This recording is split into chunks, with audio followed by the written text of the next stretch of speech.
Sa pamumuno ni Mayor Madeline Yorobe Alfilor, nais nitong mapaganda ang ating kakalsadahan sa lungsod. Sa loob lamang ng ilang taon ay marami na po tayong napagawa at napaayos na kalsada sa iba't ibang barangay. Madali at komportable na po ngayon ang ating pagbiyahe patungo sa iba't ibang barangay at mabilis na pong naibababa ng ating mga magsasaka ang kanilang mga produkto sa ating public market.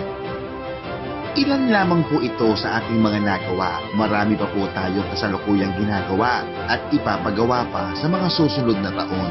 Hindi po tumitigil ang ating mga proyekto sa pagsasaayos ng kalsada. Ang lokal na gobyerno ng Iliga, pati na rin ang national government at iba pang mga ahensya ay patuloy pa rin pong magpapagawa ng mga kalsada upang mas masaayos pa ang ating paglalakbay.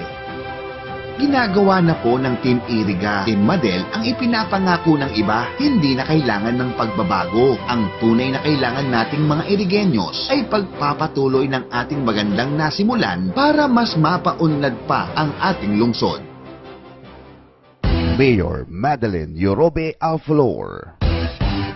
Multi-awarded na, world-class pa ang public service.